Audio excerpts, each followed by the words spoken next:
Olá, este é o canal Um Pouco de Prosa.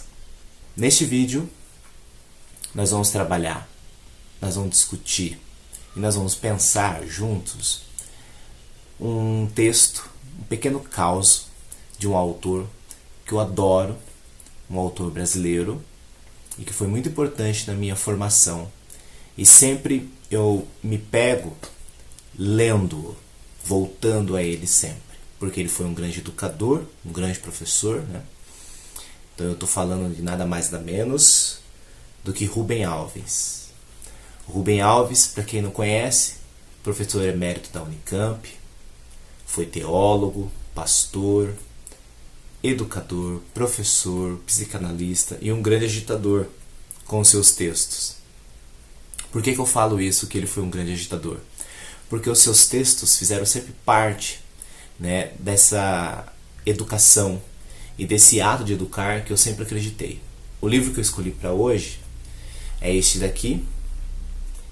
O caos está nesse livro chamado Lições do Velho Professor.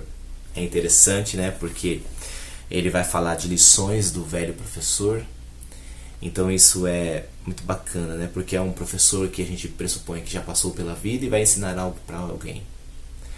Antes da gente ir para o texto, eu convido você, se você gosta desse tipo de conteúdo, claro, se você gosta de leitura, se você gosta de discutir textos, se você acha que o texto deveria ser sempre o protagonista das nossas leituras, assim, logo de início, né, sempre voltando a eles, te convido a inscrever-se no canal, os sininhos, como todo mundo fala, para que você possa receber as notificações dos textos novos que eu for, né, subindo para o YouTube.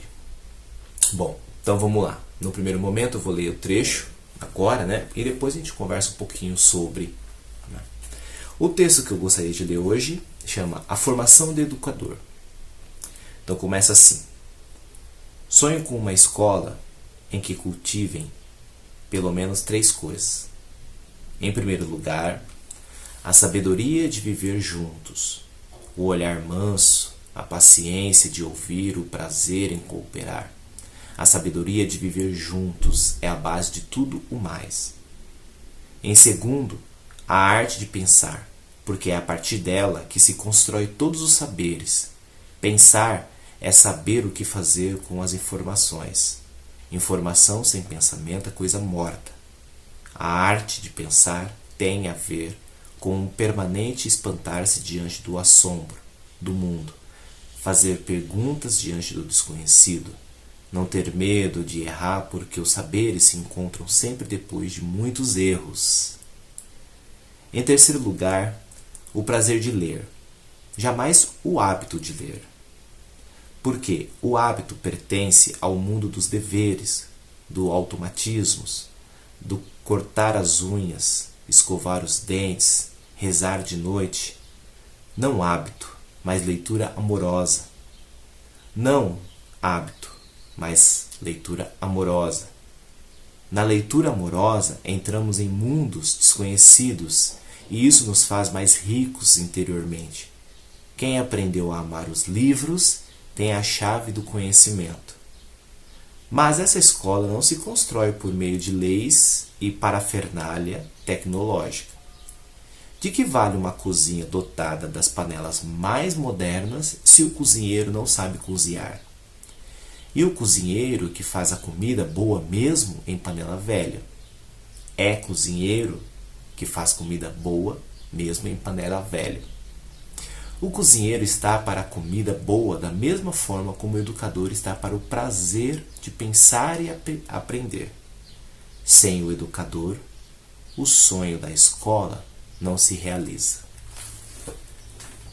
Bom, então vocês viram que é um texto que o título do texto chama Formação do Educador.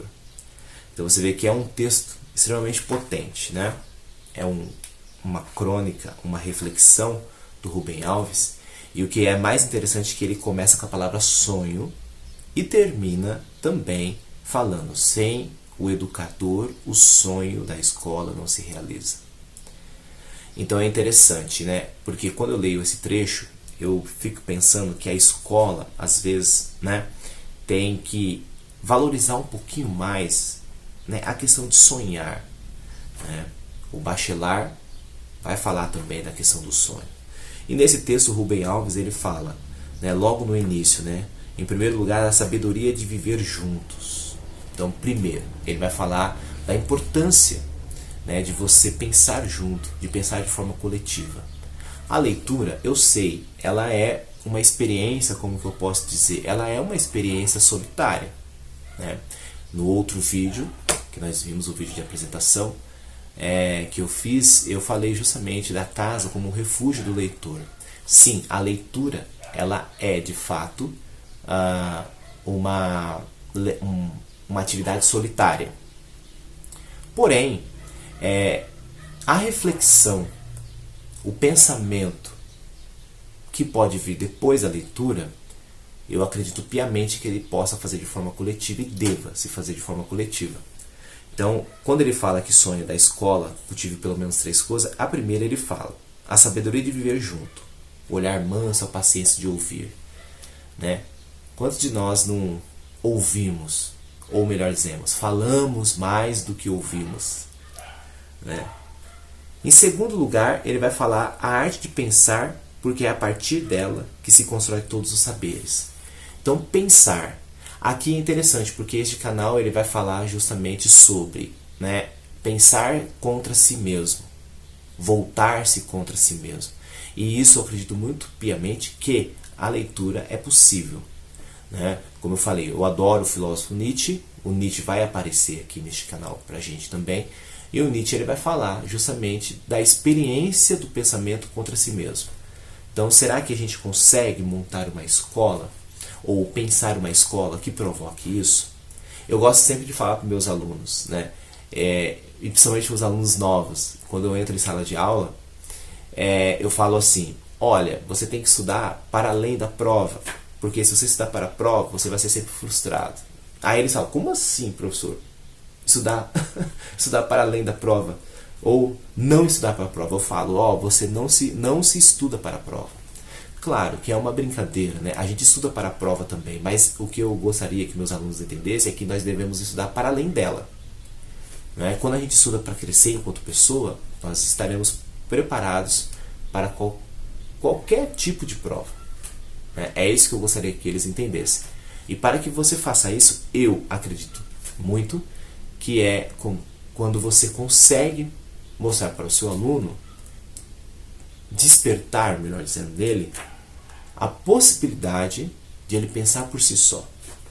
Ele aprende com a gente em sala de aula, mas ele passa a pensar por si só.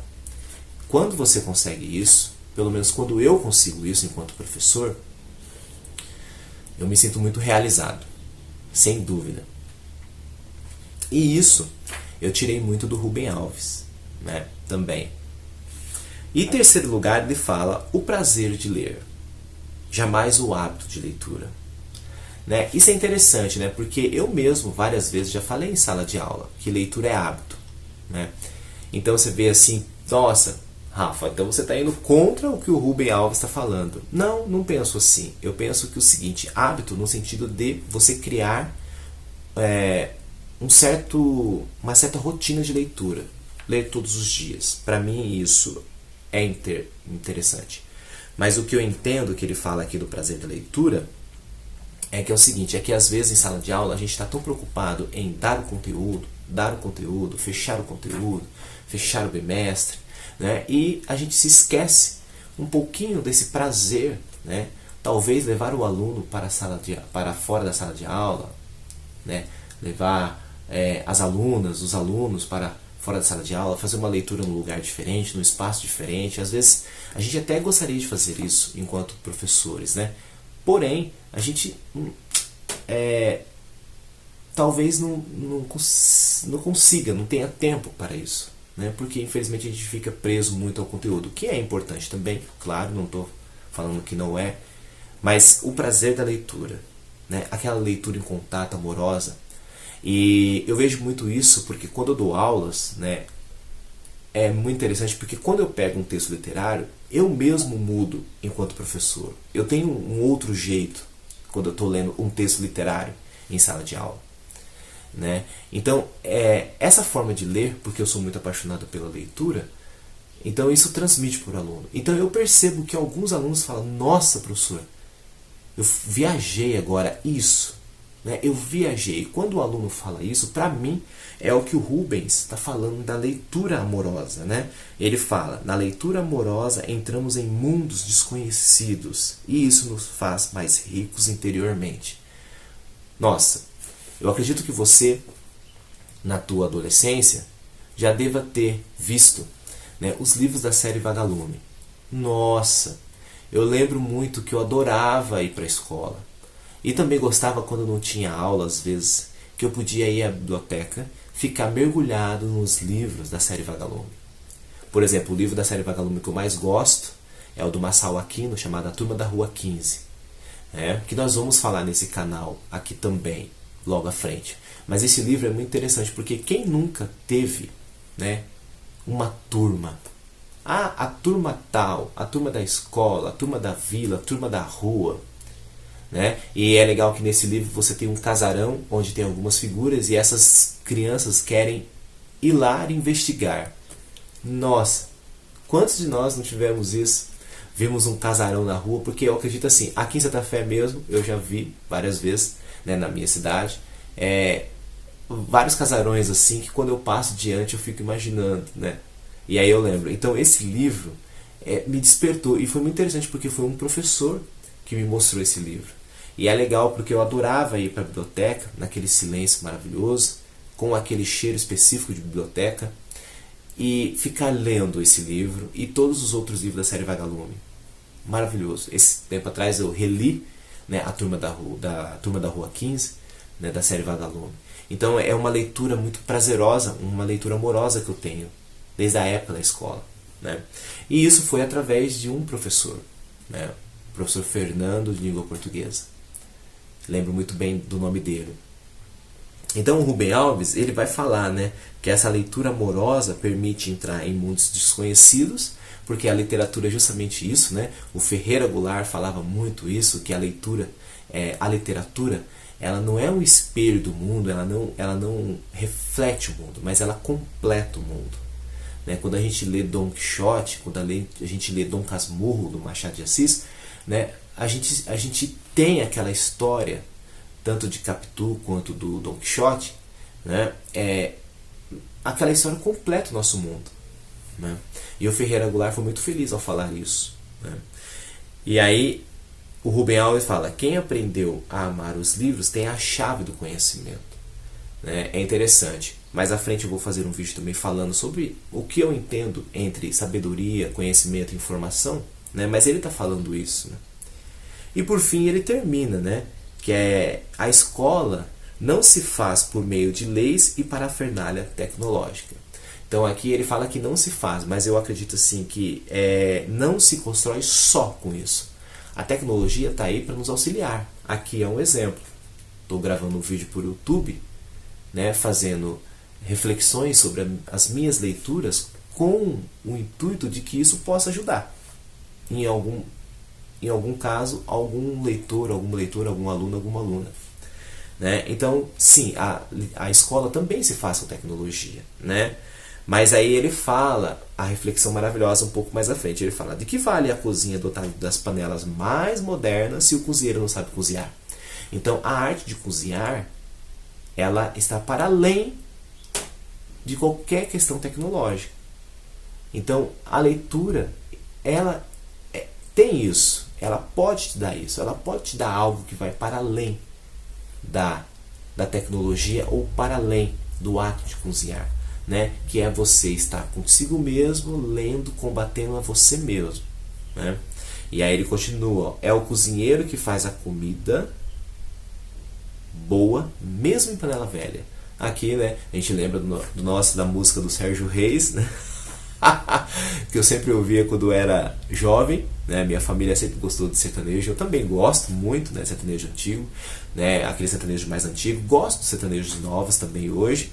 Inclusive, quem sabe até possa aparecer, né, uma letra de sertanejo aqui pra gente analisar.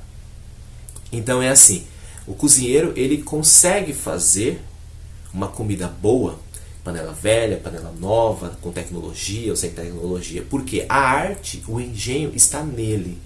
E isso a leitura pode dar também. E aí o Rubem Alves termina, né? Claro, o texto continuaria, mas é apenas um trecho, né, para não ficar tão longo. E ele continua: o cozinheiro está para a comida boa da mesma forma como o educador está para o prazer de pensar e aprender. E aí aqui eu termino, né, justamente com essa reflexão. O Rubem Alves vai falar: o professor é sempre aquele que está disposto a aprender primeiro. Nossa, isso eu sempre carreguei comigo, porque eu sempre falo para meus alunos: olha, eu não sei muita coisa.